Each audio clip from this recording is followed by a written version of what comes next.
I have 12:01.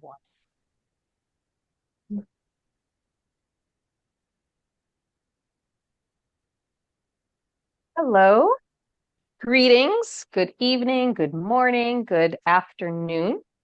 Right. Whoop, back, back. Here. Yep, I hold on. can't talk that fast. I know.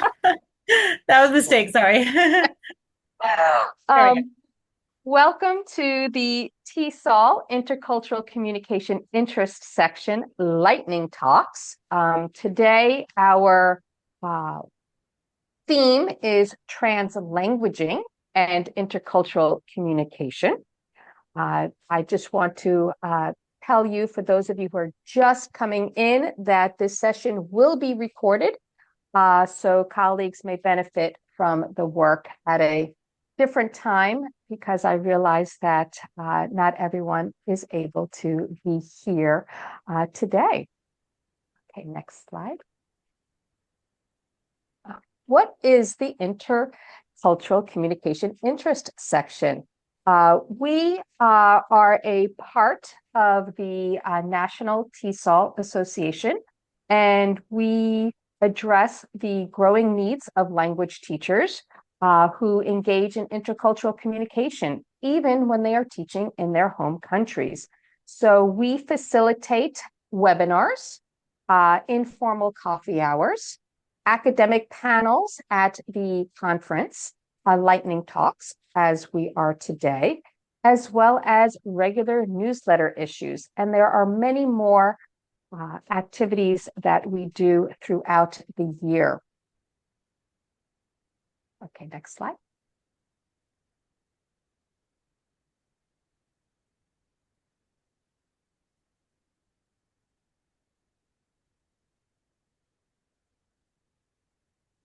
So how can you join the ICIS group? First, you need to become a member of TESOL International, going to tsol.org.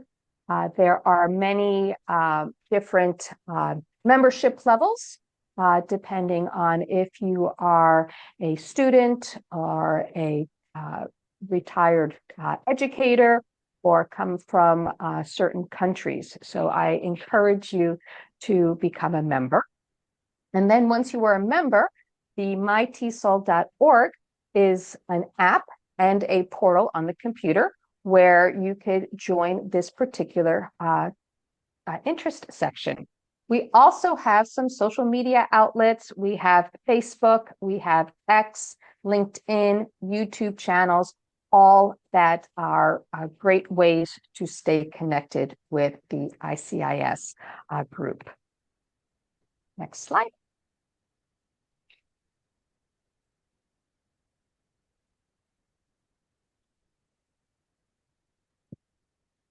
Sorry, I was having trouble advancing the slides. Here we go. So save the data field. This is a little self-serving here. Hey, here I am. Our next event is going to be an informal coffee hour, where I will be talking about equity and inclusion through an intersectional pedagogy in the TESOL classroom. It will be a Wednesday, November 6th at 12 p.m. So hopefully you all can join and listen to what I have to say. Slide. As well as there, then in February, we will have another lightning talk. We try to do this twice a year, where we will ask different researchers or MA students, PhD students who want to share their work related to intercultural communication.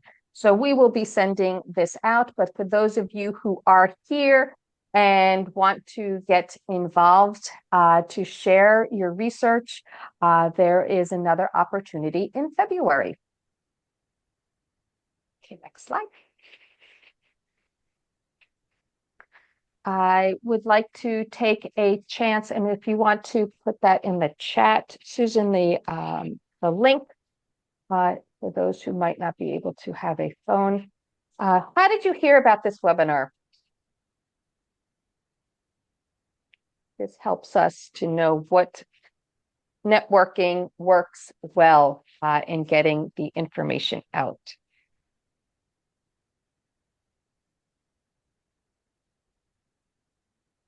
Thank you, Susan. So we have the QR code as well as the link in the chat.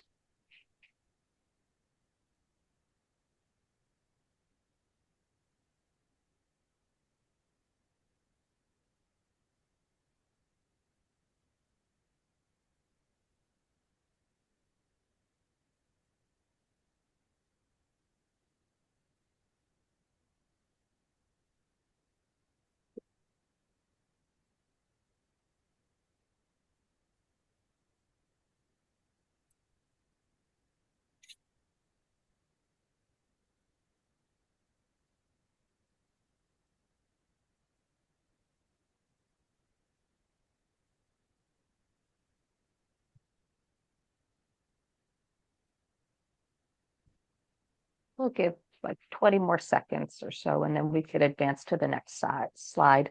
It seems that many people are sharing with how they found out in the chat as well. That's great.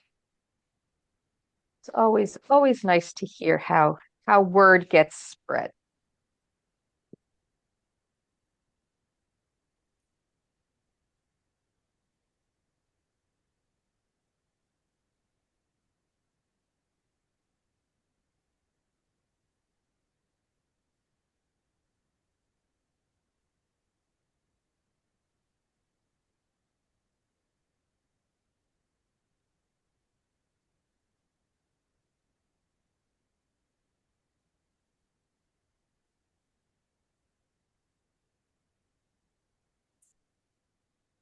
Okay, I think we could skip to get to the next slide. Okay, so this is what we came here for.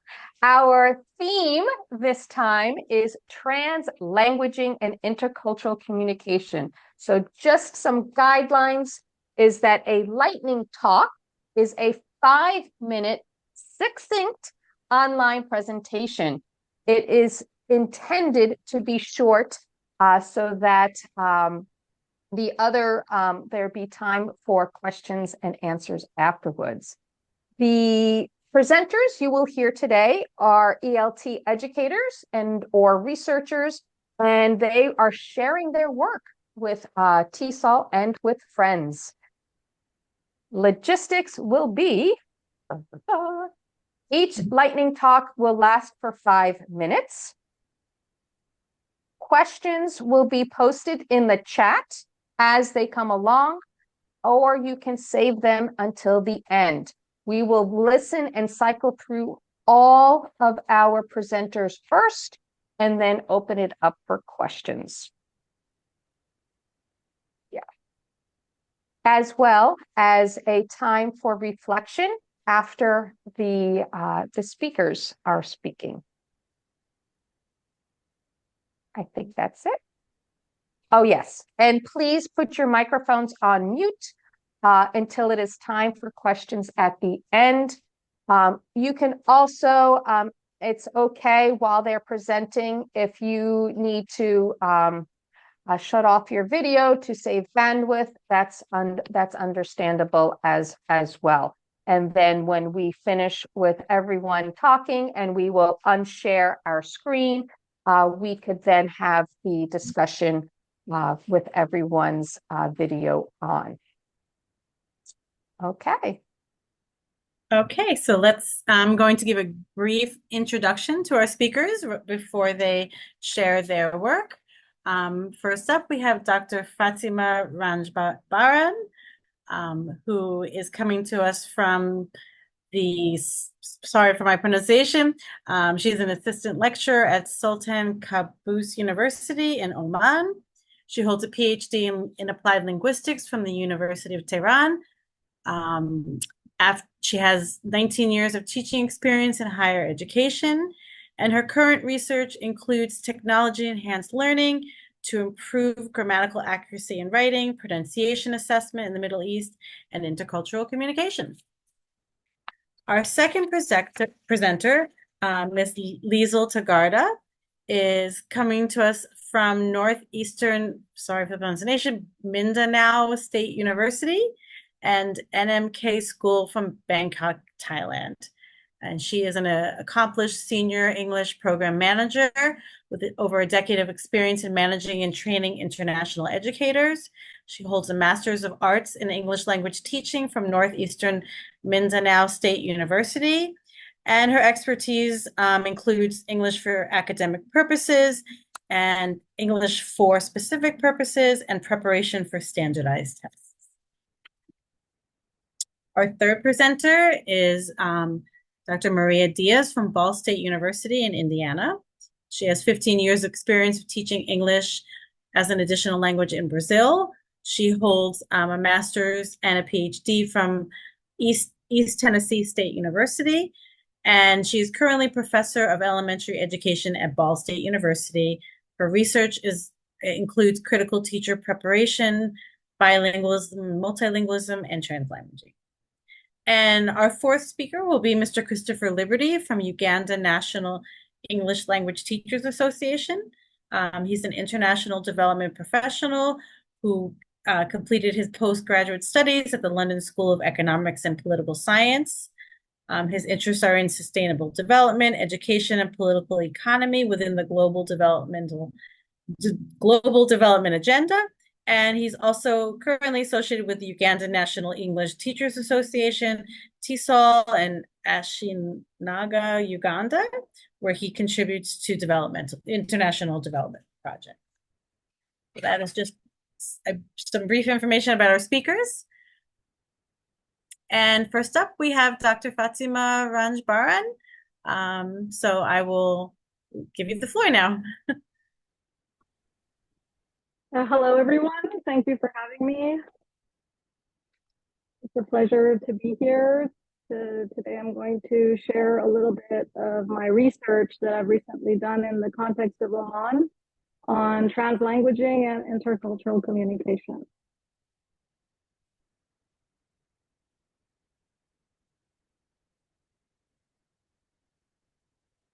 Next slide, please.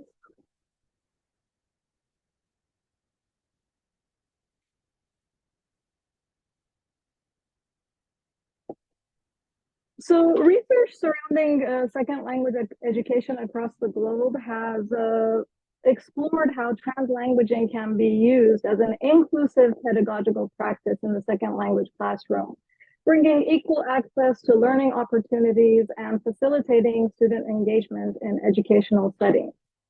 This is while English medium instruction specifically is developing greatly in higher education across the globe, including Oman, where policy support has led to a prevailing rise in EMI courses. However, language-related issues have been considerably observed in these programs where students are from an EFL background and they do not have enough exposure to English-speaking environments in both social and academic contexts. So students' challenges with learning content, knowledge through EMI, and hence their psychological stress and anxiety, in addition to the lecturers' challenges with transferring the content knowledge in English and their perceived lack of responsibility for addressing students' language needs, adds to the obstacles in such a context. A recent study by Wang and Shen has showed that considerable attention is being given to the potential of translanguaging pedagogy and facilitating more effective teaching and learning practices. So this is kind of what the focus of the study is. If we can go to the next slide. In the exploratory research done here, students' challenges with EMI were explored through surveys and teachers' current translanguaging practices in undergraduate courses in a public university in Oman were investigated through focus group discussions in order to explore the current challenges and revisit the needs of Omani students in higher education. In this study, I outlined two research questions specifically, and I'm going to provide a brief description of each of them. So the first research question was focused on the EFL learners' perceived challenges with EMI in the Omani context. Based on the surveys, it was found that when it comes to challenges across all four subskills, students score moderate to high, resulting in lower intake of the content knowledge and hindering their achievement of learning outcomes. So as we can see here, among the challenges they faced in the four skills, reading, writing, listening, and speaking, they came across specific challenges like difficulty in understanding technical vocabulary while reading text. They could not grasp the overall main ideas of a text due to hindrances in technical vocabulary. The reading and speaking were considered two of the main skills where they had difficulties with, where they could not organize their ideas in coherent paragraphs due to lexical and grammatical challenges with the language. They could not link ideas from different sources, and specifically in the speaking skill, they had issues with presenting information and communicating fluently. So if we can go to the next slide.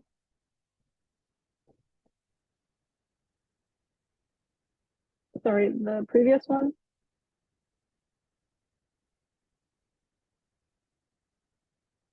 It seems that the slide for the second question, yes, this one. Thank you. So the second phase of the study was related to the focus group discussions where teachers took part in sharing their views on their translanguaging practices and how they employed these strategies in the EMI context. It was found that through a thematic analysis, it was found that there are four languaging strategies used by teachers in the classroom, which are categorized as effective and instructional. In the effective category of strategies, we had active learning and we had attention raising and rapport building. And in the instructional category, we had active learning and explanatory. It was found that active learning actually played a major role as a translanguaging strategy in the Omani context. Examples included like YouTube videos that were in Arabic to explain concepts and grammar points, and project-based learning that was included as part of the course requirements. A project that students did as teams enhanced teamwork and research skills, and throughout the semester, they were allowed to use L1 to transfer their ideas and share content with their peers. So according to the previous classroom experiences of teachers, they were aware that keeping students focused and interested in the lesson was more difficult when the teacher was entirely in English. So shifting the focus of class to important points for instructional purposes, a shift to Arabic was found to be very helpful. Such cases where the teacher proactively uses attention-raising strategies gain students' attention and assist them preserving the flow of the lesson. Another strategy was the explanatory strategy, when the teacher used a combination of English and Arabic to explain like textbook-related content, and this was mostly to explain specific content knowledge in technical courses, which were more difficult for students.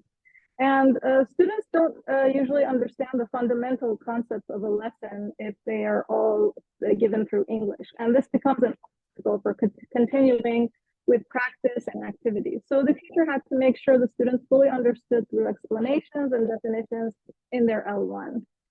Through the rapport building strategy, student-teacher interaction was actually facilitated. In an example, due to students' inability to understand or express certain words or concepts, the teacher aimed to maintain the natural flow of communication without discouraging students through elicitation in L1. And in another example, actually rapport, which was reported during group discussions, when they were challenged by ideas too complicated to be expressed in English, the students usually relied on their L1. And since they all shared the same first language, they continued the discussion without obstruction. So the teacher initially participated on a technical concept in their L1 and then gradually shifted to English to keep the natural flow of the interaction going. However, the teacher did want to follow the course objectives of enhancing speaking skills, and it was expected that students make adequate use of the opportunities given in the classroom, even though the topics were quite complex. So, yes, we can go to the next slide, please.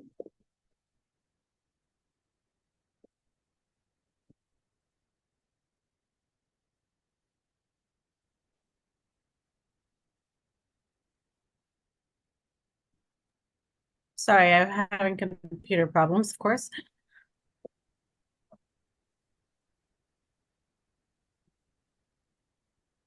I'm gonna stop the share for a second and reshare because I'm having some issue.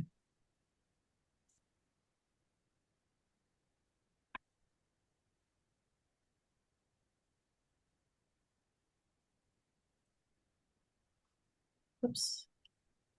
There we go. This slide? Yes? So, the overall implications of the study indicated that that teachers in this context would benefit from professional support to develop their translanguaging pedagogy through workshops and teacher training courses. It would be important to encourage language activities through active learning initiatives, which are highlighted in the core setting of this context. And what really would be teacher researcher collaboration to enable discussions with teachers on principles that value multilingual speakers' full linguistic repertoires in the ELT context of this region. Thank you very much for your attention. Thank you so much.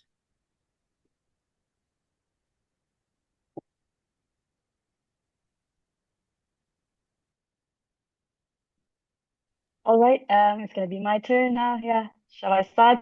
So I'll be saying next to Q to move on to the next slide, please. So let me start by saying hello, everyone, and thank you for joining today. And today I'm going to be sharing to you my insights from my research titled World Englishes as a Medium of Instruction in the Thai Context. So as we all know, English has become global right now. First slide. Okay, still not on. The previous one, please. Okay, so as we all know, English has become global now, and it also evolved into various forms influenced by the local languages and culture. For example, in Thailand, initially, primarily, English is used as a foreign language, but over the time, especially these days, it has become an integral part of Thai classrooms, wherein you can see features of international teachers and Thai students actually speaking various forms of English. So that's why this study explored about the utilization of world Englishes as a medium of instruction in the Thai context. Next slide, please. So in my research, I applied hermeneutic phenomenology to explore deeply into the lived experiences of the participants in the setting, at the same time to also explore the encountered challenges faced by the participants, and at the same time, the utilization of several coping mechanisms out of the faced challenges, and finally, their insights on the intervention programs that could be valuable for the enhancement of the setting experiences. Next slide, please. Previous slide, please. It skipped. Oh, there's supposed to be number 3 about the participants. This one? Yes, that one. Yes, that one. Okay, thank you. So anyway, as you can see on this slide, the participants of this study included the Thai students and the Thai co-teachers, and at the same time, the subject teachers or the international teachers teaching mathematics, computer studies, science, and communicative English classes in a Thailand classroom, which is a mini English program classroom or MEP classroom. So as you can see as well, so all the participants possess different kinds of languages, backgrounds, cultural backgrounds, bringing into the classroom a very diverse atmosphere. And after that, data were gathered and collected, given to the participants in the form of informal conversation, questionnaire, and observation. After the data were collected, the data were then analyzed thematically, generating codes and at the same time themes, and finally revealing some important findings. Next. So the findings of this study included that the lived experiences of the participants actually came up with. Initially, they struggled in terms of understanding the diverse English forms and also with a limited vocabulary and complex subject content in the WMI setting. And at the same time, but as they grew familiar with their environment, their experiences also improved. But the significant challenges that the participants experience inside the setting is that they have comprehension difficulties, also having a problem with the teacher dynamics, time constraints, communication barrier, and low language proficiency. Out of those significant challenges, the participants were able to utilize several coping mechanisms, which includes peer-to-peer mentoring, the utilization of the translation apps, and creating some activities that includes interactivity and inclusivity. And most notably, the key approach was hybridity, the code switching and blending of Thai and English, creating Tinglish. And finally, the last finding is that there are some suggested intervention programs that focused on developing language skills, particularly vocabulary and speaking proficiency, confidence building, and inclusive instruction. Also, collaborative teaching, professional development, and a supportive school culture. Next. Conclusion? Yes. Okay. So as for the conclusion of this study, so this study concluded that the setting indeed really enhanced learning experience and teaching experience, though it poses some initial challenges. And usually the initial challenges included with language barriers, subject complexity, unfamiliar accents, low self-confidence, and communication difficulties. And also several coping mechanisms also arose in the WeMi classes, which included mentorship, translation, interactivity, and hybridity, which is the incorporation of hybrid language styles like Tinglish, and of course, familiarity and exposure. Now, these issues also led to suggested recommendations of coming up some comprehensive teacher training, continuous professional development, emphasizing diverse accents and flexible language styles, adaptable teaching methods, and a well-informed policies as one of the recommendations to further enhance the WeMi engagement and experience. So I think that's going to be all for my insights from my research. Thank you so much for listening, and it's been a pleasure sharing. Thank you.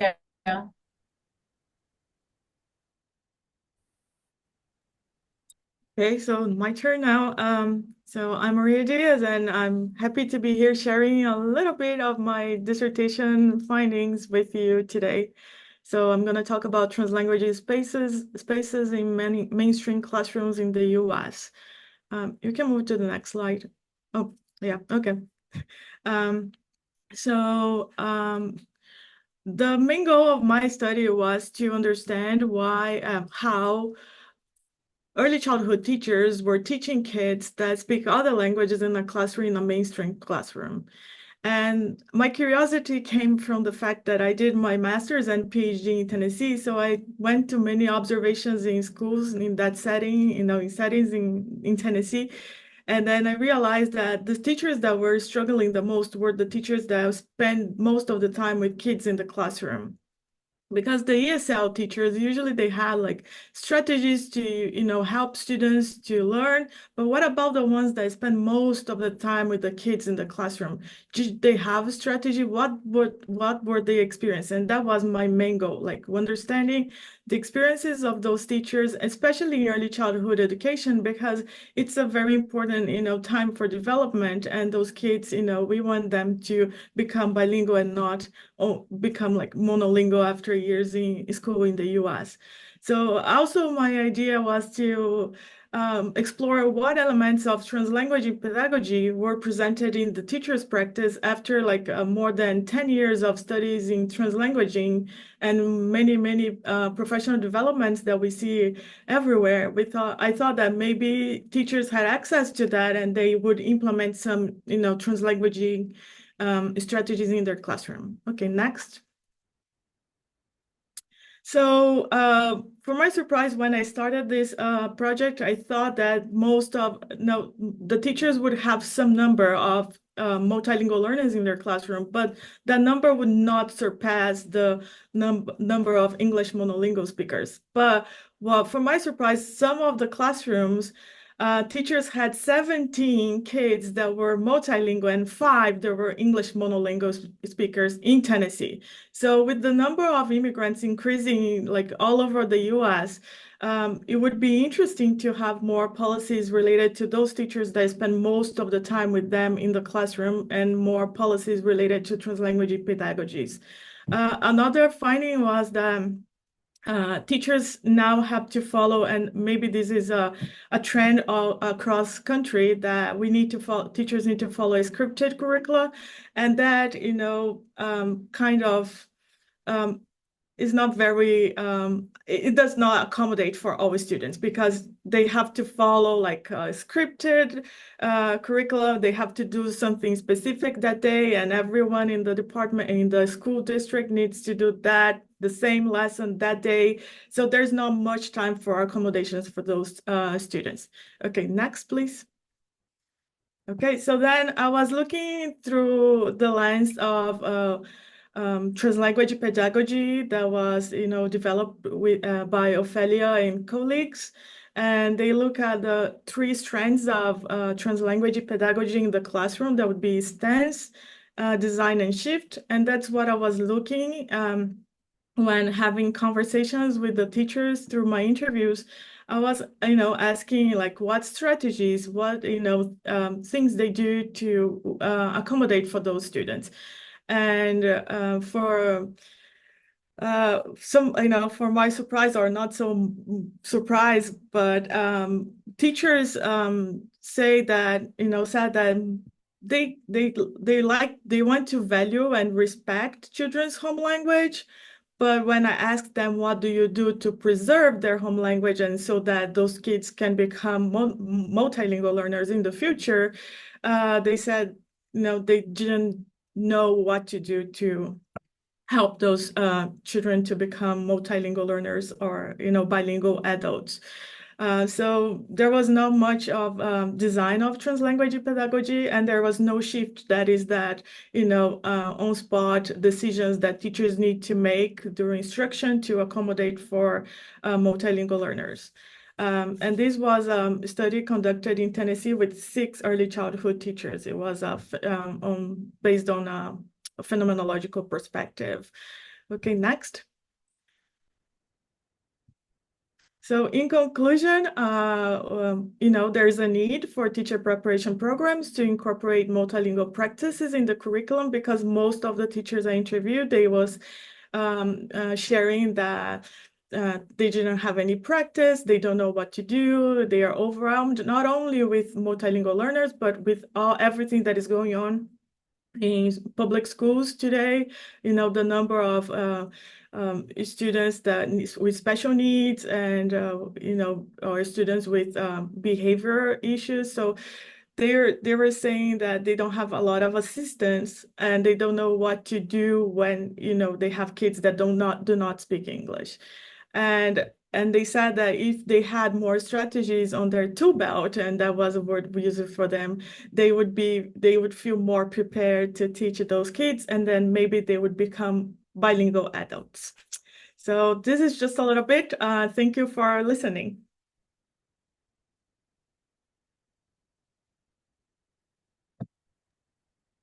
Thank you. Okay, last, Mr. Christopher Liberty.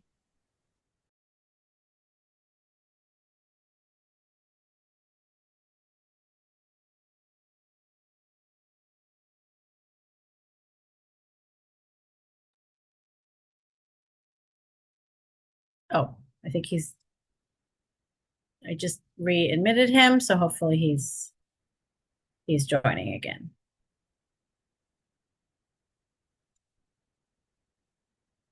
Okay. Good. Hi, Christopher, are you able to hear me? Yes, I am. I'm sorry, my connection is not the best. No worries. No worries. Go ahead. Okay, thank you so much. I hope you can all hear me all right. My connection is not very good. So good. Can you hear me well? All right. Thank you so much. So we, as Uganda National English Language Teachers Association, we're implementing a project funded by British Council. The aim, of course, is to ensure that we're establishing knowledge and awareness amongst educators and students about climate change and also gender equality. So in this, we are also partnering with English Language Association in Kenya to co-author blogs that are aimed at ensuring gender just climate action. Of course, in this there's a lot of code switching, trans language, not only in the blogging but also in the discussions and trainings that we have. Next slide, please. Okay, so we are aiming, of course, like I mentioned, to ensure that we find an intersection between translanguaging and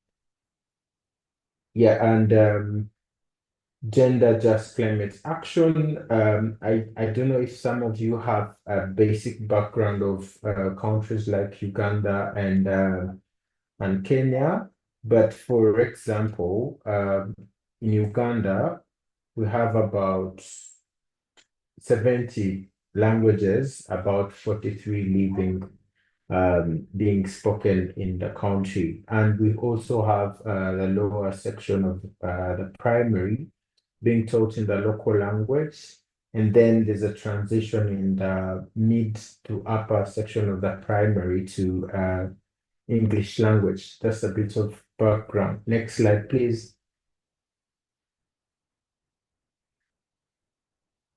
Yes, so what do we think has been the benefits of translanguaging and co-authoring blogs between LPAC and UNELTA, the Ugandan and Kenyan English language teaching association? Of course, there is sharing of perspectives, both from between cultures in Uganda and also across in the Kenyan background and experiences. Then number two, we've been able to create awareness and promote action to address climate change and gender equality. Then there's been a lot of amplified voices on the marginalized voices communities, owing to the fact that we ensure that most of the blogs are localized and are sharing on experiences from their local context. And obviously, number four is raising awareness on the value of gender just climate action.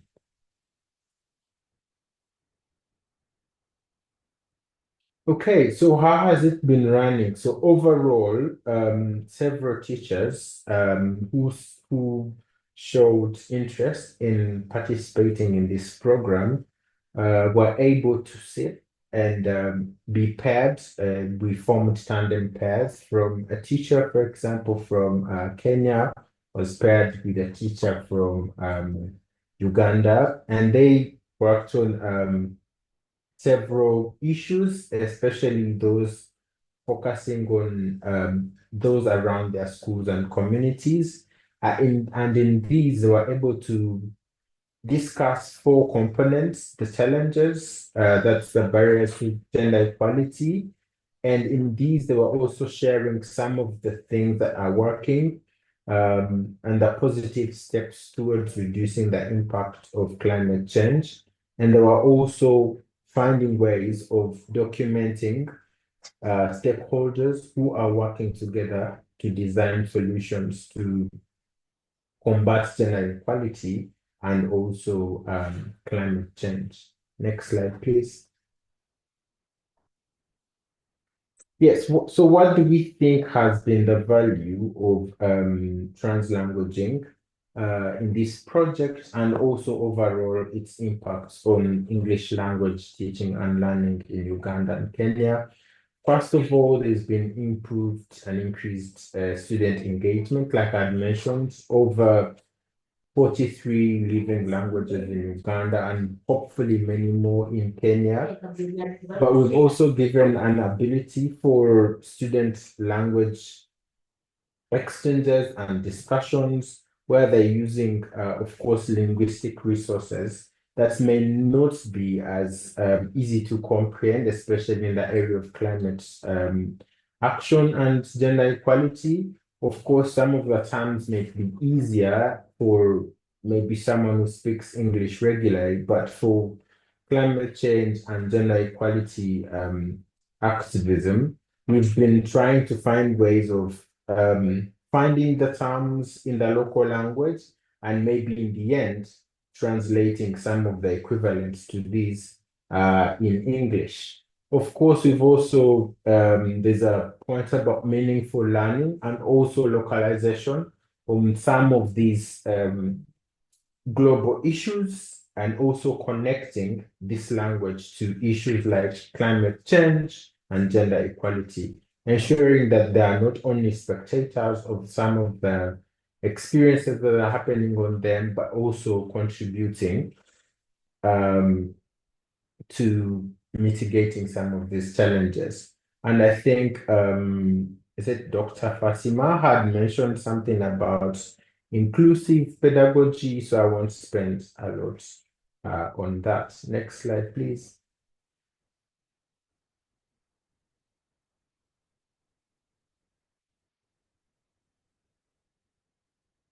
Oh, that's it.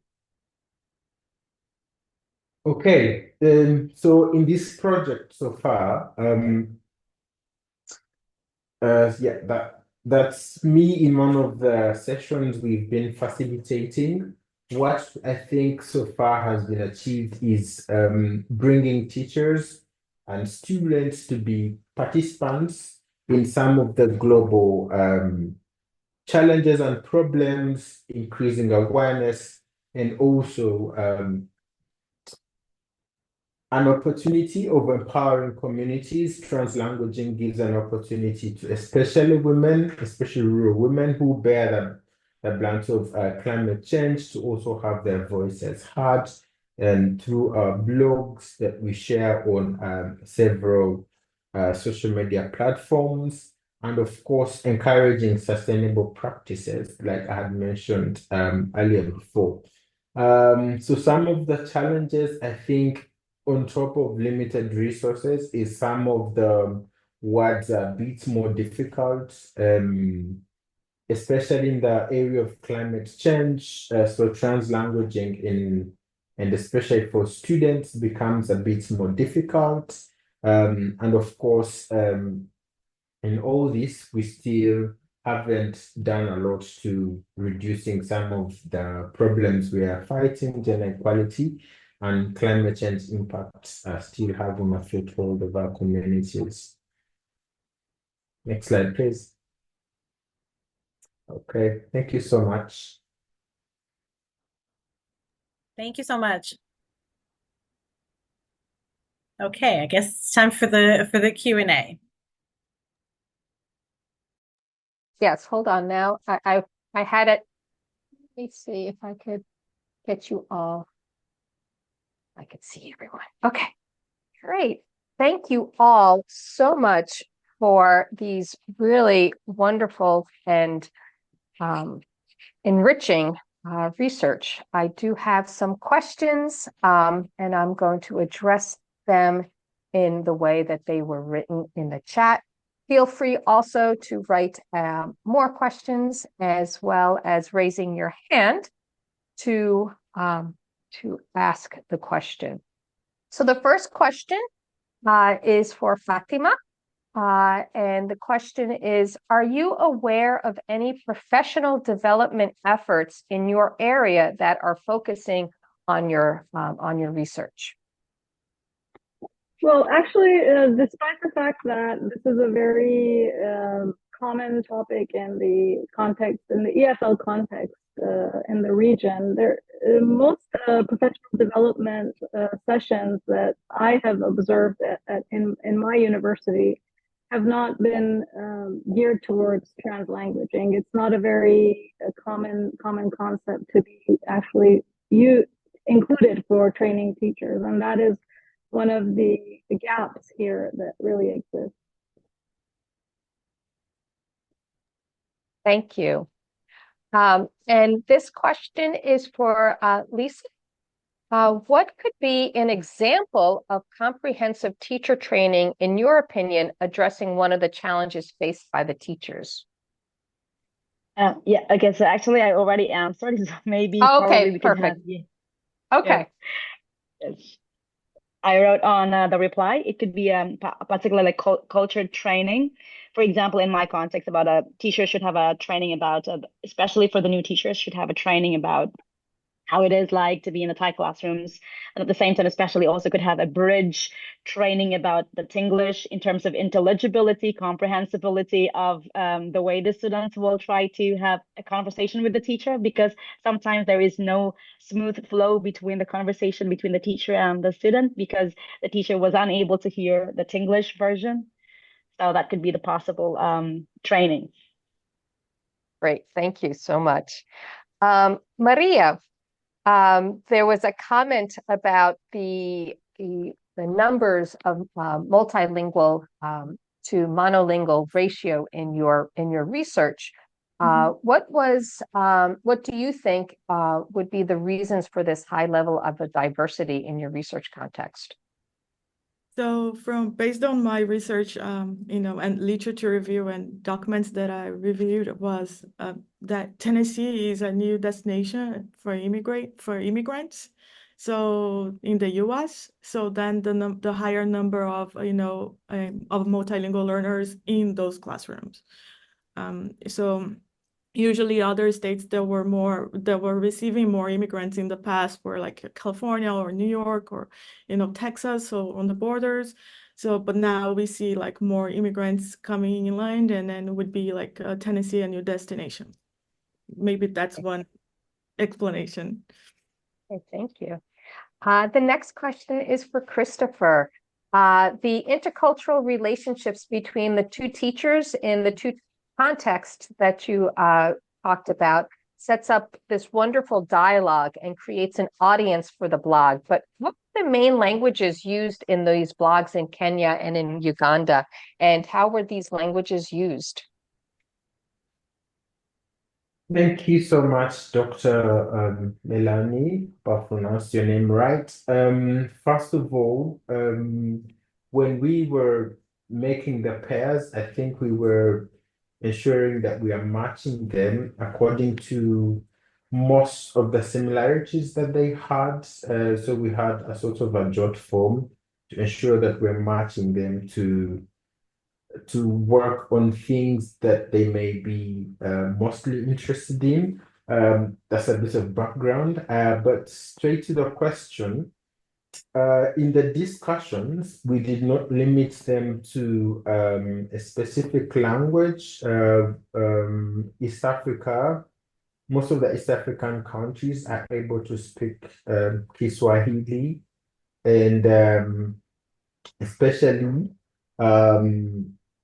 there's a lot of code switching usually between Kiswahili and English for some of the teachers. So the main language that they were using to discuss what they want to write about, or the initial topics, the initial title of the blog wasn't, there was no restriction of the language they could use. However, for publication of the blogs, if they used a non-English word, they were required to like sort of translate or write an equivalent. So they were free to use, for example, a Luganda word, one of the languages spoken in central Uganda, or a Kiswahili word, or another word, so long as they gave an English equivalent. So overall, English, yes, but in the prior discussions, they were not limited to any other language. Great. Thank you for your answer, Christopher. The next question is for Fatima. Can you please speak a little bit about how you curated the videos from YouTube for active learning? And were there any discussions on these videos in class, or how these videos were connected with classroom learning of English? Actually, the videos were those that were available on YouTube. So they were mostly used for grammar lessons in specific contexts where the grammar was difficult to grasp. The teacher would use the Arabic videos, those that were, tailored for teaching Arabic to learners. And they were used to explain the difficult concepts that they could not understand in the classroom. So they were not actually developed by the teachers, but they were just used to facilitate the process of learning. And yeah, that's basically it about the videos. So Thank you, Fatima. The next question is for Maria. A participant was curious about how one would define mainstream schools in the US, and connected on this topic about how the parents of the multilingual learners who are enrolled in these mainstream schools, were they interested in promoting their home languages, or were these parents more focused on their children's learning of English, and how this would influence the teacher's thoughts about stance, design, and shift in translanguaging? Yeah, that's a great question, because so first, how I define mainstream, defining mainstream classrooms, there people usually say English medium classrooms. I opted to use mainstream classrooms and understanding, and I define it as a classroom in the US that the only language of instruction is English, and then teachers are going to use English only, and most of the teachers are not are English native speakers. So that was how I defined for this study, basically. So a classroom in the US that the main language of instruction is English. So related to the parents, many families they based on teachers' report, right? Because I didn't interview families, but that would be a next step maybe. But based on the teachers' reports during the interviews, they said that some families, they don't want to, when they enroll their kids in the school, they don't want to complete the questionnaire saying, the screener saying that they are, multilingual learners. They want to say they speak English. They're English only speakers, and that's understandable. They want their kids to succeed and don't have the stigma, right? So if the kids, if the school system was different and we didn't have that stigma on kids that are bilingual kids or considered emergent bilingual when they come to school, maybe parents would be, educated about it, and then they would have a different stance when they are enrolling their kids in the school system. But because of everything that we know, when they enroll, some parents opt to say, my kid is, English speaker, don't say it. And they want them to succeed. On the other hand, some parents want their kids to have develop their bilingualism because that's the language they speak at home, but they don't have access to school.